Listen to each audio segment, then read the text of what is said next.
스마트폰, 컴퓨터, TV, 냉장고, 세탁기 등의 전자제품이 1년 동안 얼마나 팔리고 있는지 알고 계신가요? 독일 최대 규모의 시장 조사기관 GfK의 조사에 따르면 지난해 사상 최초로 글로벌 전자제품 시장 규모가 1조 유로를 돌파하였고요. 올해는 1조 300억 유로, 하나로 1324조 원에 육박할 것으로 전망되고 있습니다. 감히 상상조차 불가능한 수치인데요. 보시는 것처럼 스마트폰이 44%로 압도적으로 높은 비중을 담당하고 있고요. TV, 세탁기, 냉장고, 컴퓨터, 사무기기 등도 매우 중요한 비중을 차지하고 있는 것을 확인할 수 있습니다. 이 중에서 2025년 글로벌 시장 규모가 50조 원을 돌파할 것으로 예상되는 분야가 바로 세탁기인데요. 최근 여러분들이 기뻐하실 만한 아주 흥미로운 소식이 하나 전해졌습니다. 세탁기 시장은 무조건 중국이 절대적으로 중요합니다. 1년에 중국에서 판매되는 세탁기 대수가 5,700만 대로 압도적인 세계 1위이고요. 2위를 기록 중인 미국은 860만 대, 중국의 6분의 1 수준에도 미치지 못하고 있습니다. 보시는 것처럼 미국의 세탁기 시장은 이미 한국의 삼성과 LG가 1, 2위를 장악하고 있는데요. 삼성의 경우 지난해부터 미국의 사우스캐롤라이나에 대규모 세탁기 생산 공장을 가동하는 등 미국에서 본격적인 생산에 돌입하였기 때문에 트럼프의 관세 폭탄을 전혀 무서워할 필요도 없는 상황이죠. 자, 이렇게 미국은 완벽하게 잡았는데 미국 시장 규모보다 무려 6배나 큰 중국에서는 어떨까요? 우선 2012년 자료 한번 보여드릴게요. 중국의 가전제품 제조회사 하이얼이 33.7%로 압도적인 1위, 중국의 로컬 세탁기 업체 리틀스완이 2위, 일본의 파나소닉 산요가 3, 4위를 기록한 것을 확인할 수 있습니다. 한국의 삼성과 LG는 가장 밑에 있는데요. 3%씩의 점유율을 확보하는 데 그쳤습니다. 그런데 말이죠, 몇 년 안에 이 순위표가 완전히 뒤바뀌어 버렸습니다. 완전히 다른 나라에 온 것처럼 소름 돋는 반전 결과인데요. 세계적인 시장 조사기관 GTA가 최근 일본이 눈물을 터뜨릴 만한 소식을 하나 발표하였습니다. 중국에서는 3, 4위, 수입 세탁기 중에서는 1, 2위를 차지했던 일본의 파나소닉과 산요는 쥐도 새도 모르게 완전히 흔적을 감춰버렸습니다. 일본산 세탁기는 미국과 독일, 프랑스, 스페인산 세탁기와의 경쟁에서 밀린 것은 물론이고요. 동남아 세탁기 제조사에게도 밀린 것으로 알려져 일본인들에게 상당히 큰 충격을 주었습니다.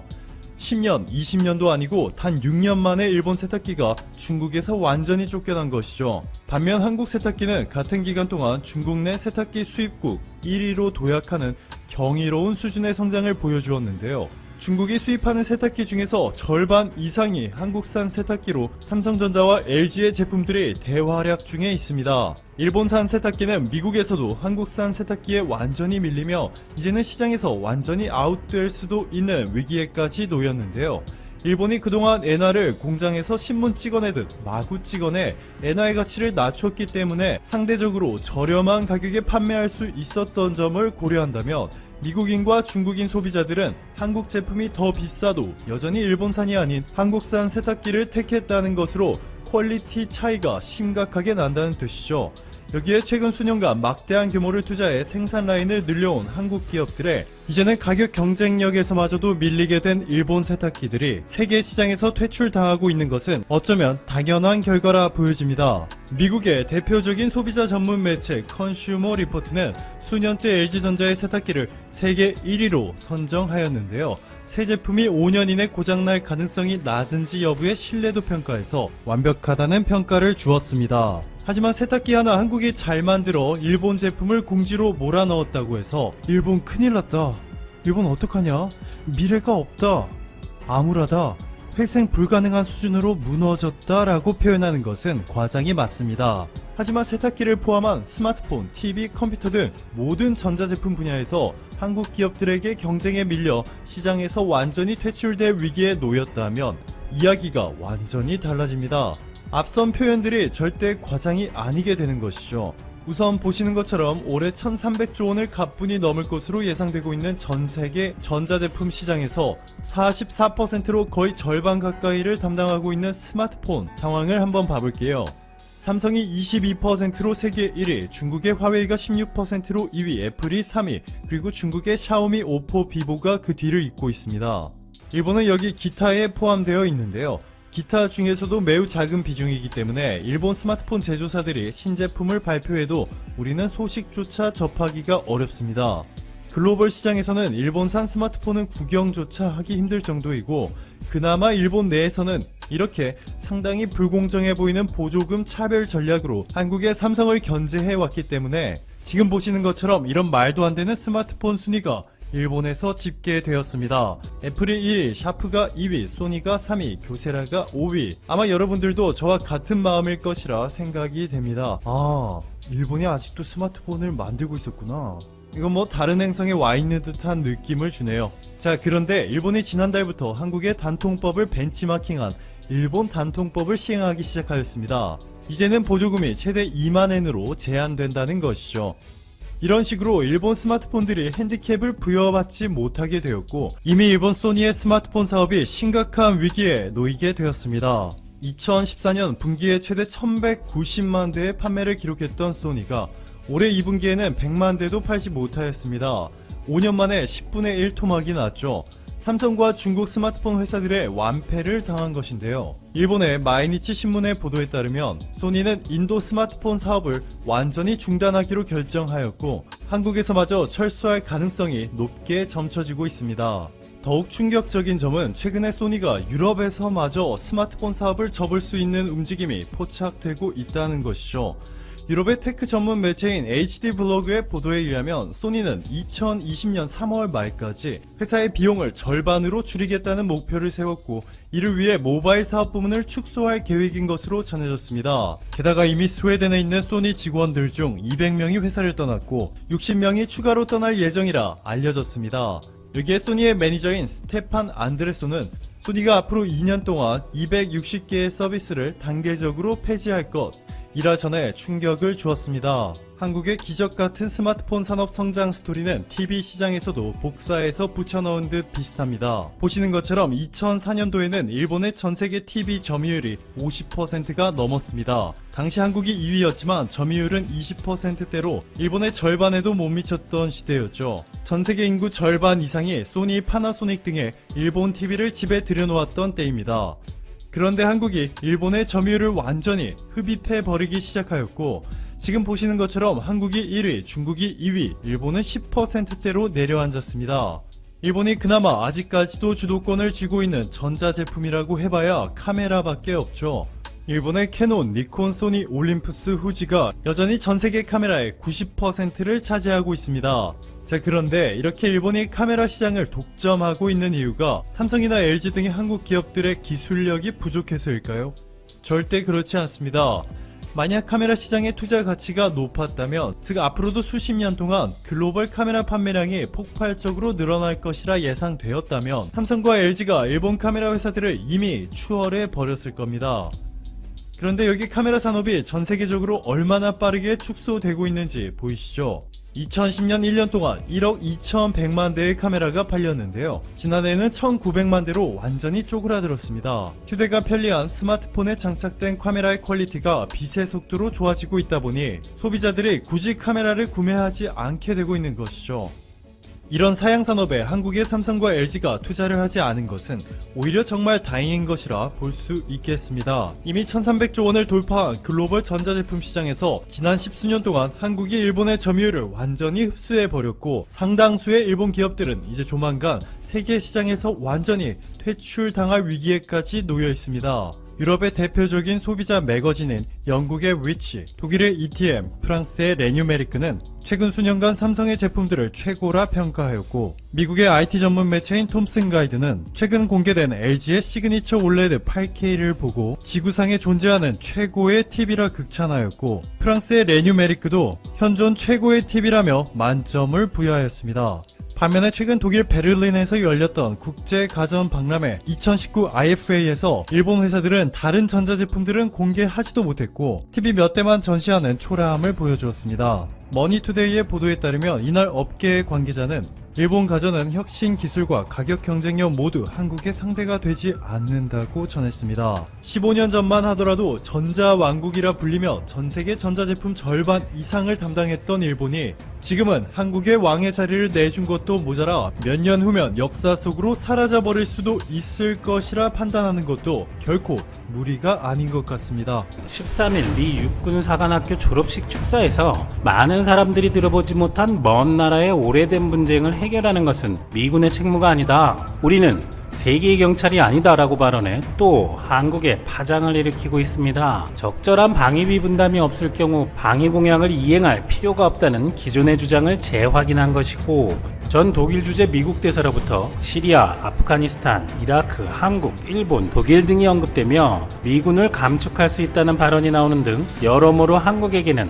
압박이 될 수 있는 내용입니다. 지지율 급락으로 재선 실패 가능성도 대두되고 있는 트럼프는 자신의 치적으로 내세우려던 기대와 달리 엉망진창으로 꼬여버린 북한과의 대화, 비핵화에서 한 발 빼고 한국과의 방위비 협상에서는 이익을 취하려는 모양새입니다만, 트럼프의 이런 발언도 사실 하루 이틀이 아니니 그럴 때마다 자주 국방을 해야 한다, 나아가 핵개발까지 해야 한다는 말들도 나옵니다. 우리도 군사력 증강을 위해 노력해 나가고 있지만 현실적으로 미국 없이 완전한 자주 국방을 한다는 것은 단기적으로 어려움이 많을 수밖에 없을 것입니다. 하지만 트럼프의 선거를 의식하는 엄포성 발언이 미국과 한국의 동맹관계에 대한 시각을 전부 대변한다고 볼 수도 없을 것입니다. 미국의 양당인 공화당과 민주당의 코리 가드너, 에드마키 상원의원이 초당적으로 한국전쟁 발발 70주년을 기념하는 결의안을 미국 상원에 처음 제출했는데, 두 나라의 동맹관계 수립의 의미와 현재까지의 평가에 대해서 트럼프와는 다른 시각이 잘 드러나 있습니다. 결의안에는 미군 179만 9천 명이 참전해 36,574명이 전사했고 7,500명이 실종되었으며, 6.25는 미국과 한국이 피로 맺어진 혈맹관계의 출발점이 되었다고 의미를 부여했습니다. 이어 휴전 이후 한국에 여전히 주둔 중인 주한미군을 한국에 계속 유지시키는 것은 미국의 국익에 부합한다고 강조하고 있습니다. 그런데 결의안의 후반 부분이 최근의 코로나 관련 내용이어서 또 눈길을 끕니다. 70년의 동맹 역사가 코로나 대응에서 협력을 이끌어낸 사실, 한국 정부가 코로나 사태 때 국제사회 및 미국에 기여한 사실, 한국 정부가 마스크 50만 개를 미국의 참전용사들에게 기부한 사실, 또 마스크 200만 개를 미국 의료진에 기부한 사실들을 일일이 열거했습니다. 이처럼 최근 코로나 사태에서 한국의 진단키트, 마스크 등 방역용품 지원이 국제사회, 특히 한미동맹과 6.25 참전국들에서 크게 평가받고 있는 것으로 보입니다. 앞서 한국의 6.25 전쟁 70주년 기념사업추진위원회는 5월부터 22개 유엔 참전국의 참전용사에게 감사의 마음을 담은 마스크를 지원했습니다. 6.25 당시 미국 등 전투지원 16개국, 의료지원 6개국에 195만 7,733명이 참전했었고, 이 가운데 3만 7,902명이 전사, 10만 3,460명이 부상을 당하는 등 피해 인원은 15만 1,129명에 달합니다. 이에 추진위는 참전용사의 90% 이상을 차지하는 미국에 마스크 50만 장, 나머지 21개국에 50만 장을 배분했는데, 이에 대해 로버트 윌키 미국 보훈부 장관은 우리가 보살펴야 할 참전용사를 위한 고귀한 대의를 향해 함께 손을 잡아줘서 감동했다고 밝혔고, 폼페이오 국무장관도 트위터에 육군에 복무했던 사람으로서 기쁘고 미국은 다정한 기부와 너그러움에 대해 한국 측에 감사드린다고 전했습니다. 2차 대전 당시 부족 고유의 나바호어를 사용해 해독 불가능한 암호를 개발해 암호 통신병으로 활약했던 미국 원주민 나바호족 참전용사에게도 마스크 1만 장과 손소독제 등 방역 물품을 지원한 것도 눈길을 끕니다. 나바호족은 6.25 전쟁 당시 800명이 참전했고, 이 중 현재 생존해 있는 참전용사는 130명으로 추산됩니다. 또한 참전용사 대상 마스크 4만 장을 지원한 영국의 첼시 왕립 보훈병원에서는 여러 전쟁과 전투에 참여한 참전용사들이 있지만 꾸준히 기회가 될 때마다 찾아와 감사를 전하는 국가는 한국뿐입니다라고 밝혔습니다. 이탈리아에서는 현지 언론 오세르 바토리오 시칠리아에서 한국은 잊혀진 전쟁의 이탈리아 참전용사를 잊지 않는다라는 기사를 게재했습니다. 기사에서 참전용사의 자녀인 산토르 씨는 한국이 참전용사 가족에게 100개가 넘는 KF94 마스크가 담긴 선물 가방을 가정당 1개씩 보냈고, 거기에는 다시 한번 자유를 위해 싸워준 이들에게 감사한다는 진심 어린 편지가 담겨 있었는데, 이는 예상치 못한 선물이어서 더욱 감사를 느꼈고 우리도 한국을 절대 잊지 않겠다고 말했습니다. 미국, 영국, 캐나다, 터키, 호주 등 22개국의 참전용사들로부터 6.25 이후 70년이나 세월이 흘렀지만 한국에서 자신들을 잊지 않고 보낸 생각지도 못한 선물에 감동을 느꼈다는 반응이 이어지고 있습니다. 당연히 이런 마스크 지원 이전에도 세계의 많은 한국전 참전용사들은 아직도 한국을 잊지 않고 있습니다. 2016년 국군의장대가 인천국제공항 입국장으로 한 젊은이의 영정과 함께 들어옵니다. 6.25 전쟁 때 영국군으로 참전했던 고 로버트 맥코터 씨입니다. 1950년 9월 낙동강 전투에도 투입됐던 맥코터 씨는 1952년 고국으로 돌아간 지 63년 만에 유해가 되어 한국 땅을 다시 밟은 것인데 2001년 70의 나이로 숨을 거둘 때 한국 땅에 묻어달라는 유언에 따라 세계에서 유일한 유엔군 묘지인 부산 유엔기념공원에 안장됐습니다. 6.25 참전용사가 사후에 개별적으로 한국의 유엔기념공원에 안장된 것은 프랑스의 레몽 베르나르 씨, 영국의 로버트 맥카터 씨, 미국의 제임스 델라 헌터 씨, 네덜란드의 니콜라스 씨 등이 있습니다. 젊은 시절 목숨을 걸고 이 나라의 자유를 위해 싸워주고 돌아가신 이후에도 한국에 묻히기를 원하셨던 이분들은 어쩌면 우리보다 한국을 더 사랑하셨는지도 모릅니다. 생존해 계신 참전용사들 중에는 한국전 이후 자국의 정치 상황이 달라져 큰 곤란을 겪었고 또 다른 나라들보다 경제 사정이 열악해서 더욱 어려운 생활을 하고 있는 참전용사분들도 계십니다.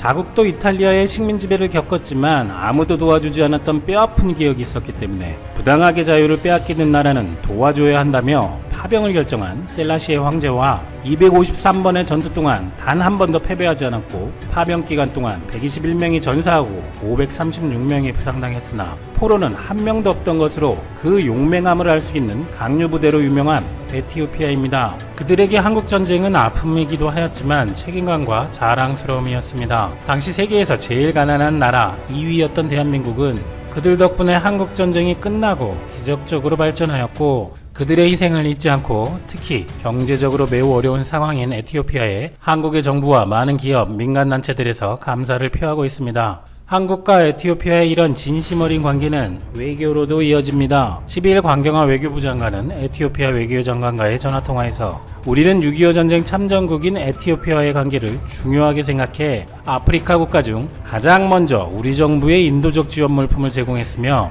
코로나와 보건의료 분야에서 지속해서 협력해 나가겠다고 밝혔고 에티오피아 외교장관은 한국 정부와 민간에서 에티오피아의 키트 등 방역 물자를 적시에 지원해준 데 대해 감사하다는 뜻을 전했습니다. 그리고 에티오피아는 코로나로 이동이 어려운 상황에서 한빛부대 장병들의 남수단 교대 당시 경유지로서 큰 협조를 해줬고 아프리카 지역의 한국 교민 귀국 지원을 위해 아프리카의 이웃 국가들까지 설득하고 폐쇄된 공항을 한국 교민들을 위해 개방하는 등 양국의 훈훈한 협조 사례들로 이어지고 있습니다. 이런 에티오피아 참전용사분들의 희생을 기억하며 시사멘터리와 라카이 코리아는 지난 4월 후원 프로젝트를 준비했었습니다. 현재 생존해 계시는 139분만을 위한 모자와 조끼의 디자인이 끝났고 또 작지만 마스크 1000개, 손소독제 300개를 올해 6.25 70주년을 즈음해 후원협회에 전달하기로 했었습니다.